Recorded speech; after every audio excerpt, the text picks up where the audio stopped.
যে জেঠ মাহৰ প্ৰথমটো বানপানী তাতে 8-9জন মানুহৰ মৃত্যু ঘটিলে। তাৰ পাছত আহাৰ মাহৰ বানপানী আৰু আন প্ৰাকৃতিক দুৰ্যোগ এইবিলাকত সৰ্বমুঠ এতিয়ালৈকে 35জন মানুহৰ মৃত্যু। অথচ বানপানী মুক্ত অসম গঠন কৰাটোৱে আছিলে বিজেপিৰ অসমৰ প্ৰতি আটাইতকৈ ডাঙৰ প্ৰতিশ্ৰুতি।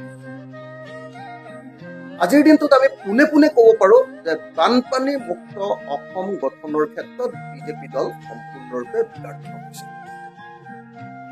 বিজেপিৰ আটাইতকৈ ডাঙৰ প্ৰতিশ্ৰুতি বানপানী মুক্ত অসম, সেই প্ৰতিশ্ৰুতি পূৰণ কৰা ব্যৰ্থ হোৱাই নহয়, বানপানীক লৈ তেওঁলোকৰ কেন্দ্ৰীয় নেতা, কেন্দ্ৰীয় গৃহমন্ত্ৰী অমিত শ্বাহে অসমৰ মানুহক সম্পূৰ্ণৰূপে তাচ্ছিল্য কৰা আমি দেখিব পাইছো। আজি অমিত শ্বাহে যি বক্তব্য প্ৰদান কৰিছে যে অসমৰ বানপানী 50টা পুখুৰী খান্দি নিয়ন্ত্ৰণ কৰিব পাৰে, এইটোৱে প্ৰমাণিত কৰিছে যে কেন্দ্ৰীয় চৰকাৰ এখনৰ অসমৰ বানপানী সম্পৰ্কে ন্যূনতম জ্ঞান কোনো নাই। এতিয়ালৈকে অসমৰ বানপানী সম্পৰ্কে তেওঁলোকে সামান্যতম কাম কাজো আৰম্ভ কৰা নাই, গৱেষণা আৰম্ভ কৰা নাই, খবৰ খাতি ৰখা নাই, যাৰ কাৰণত অসমৰ এটা ভয়াৱহ, গোটেই পৃথিৱীৰ ভিতৰতে এটা ভয়াৱহ প্ৰাকৃতিক দুৰ্যোগ অসমৰ বানপানী আৰু গৰাখহনীয়া।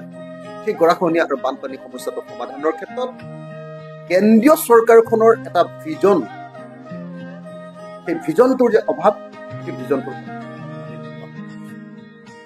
সততে কৈ থকা হয় যে কেন্দ্ৰীয় চৰকাৰে সদায় অসমক মাহিয়াৰ দৃষ্টিকোণেৰে চায়।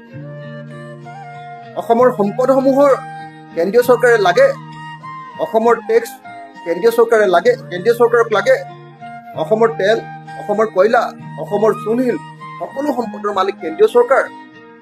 এতিয়া নদী বান্ধৰ জৰিয়তে নদীবিলাকৰ অধিকাৰো, বিজুলীৰ অধিকাৰো কেন্দ্ৰীয় চৰকাৰে আমাৰ পৰা কাঢ়ি নিছে।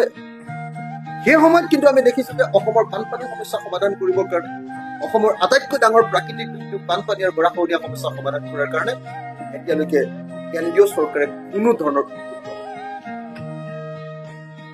মূলত আমি দেখিবলৈ পাইছো যে কেন্দ্ৰীয় গৃহমন্ত্ৰী অমিত শ্বাহৰ 50টা পুখুৰী খান্দি অসমৰ বানপানী সমস্যাৰ স্থায়ী সমাধান কৰাৰ যি সূত্ৰ, সেই সূত্ৰটো হ'ল আচলতে কেন্দ্ৰৰ প্ৰতি অসমৰ মাহিয়াৰ দৃষ্টিকোণৰ এটা অত্যন্ত উৎকৃষ্ট উদাহৰণ।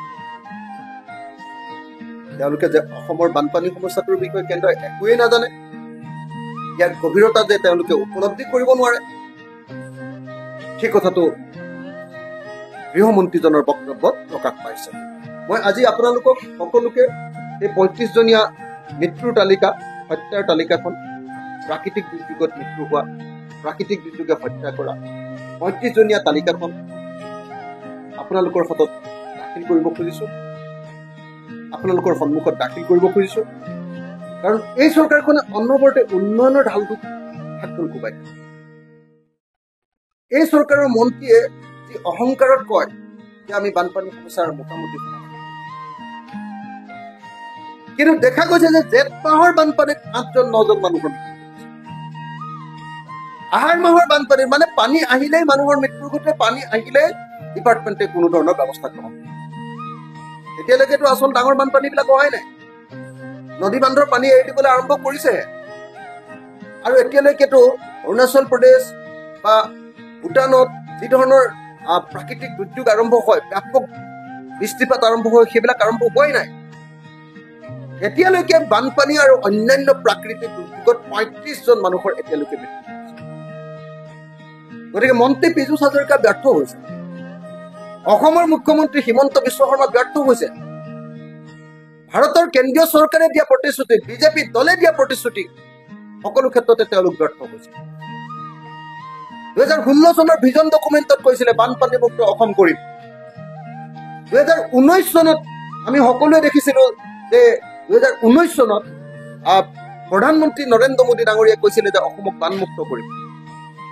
বাৰম্বাৰ কেন্দ্ৰীয় গৃহমন্ত্ৰী অমিত শ্বাহে কৈ আছে যে অসমক বানমুক্ত কৰিম।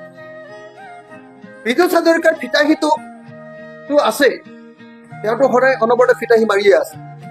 আৰু মুখ্যমন্ত্ৰী হিমন্ত বিশ্ব শৰ্মা আৰু লগতে প্ৰাক্তন মুখ্যমন্ত্ৰী সৰ্বানন্দ সোণোৱাল ডাঙৰীয়াও বাৰম্বাৰ কৈছিলে যে অসমক আমি বানমুক্ত কৰিমেই। কিন্তু বানমুক্ত কৰাৰ কথাটো বাদ দিয়ক, বানপানী সমস্যা সমাধান কৰিবৰ কাৰণে মিনিমাম কৰিবলগীয়া কামবিলাক কৰাৰ ক্ষেত্ৰতো এতিয়ালৈকে চৰকাৰখন ব্যৰ্থ হৈছে।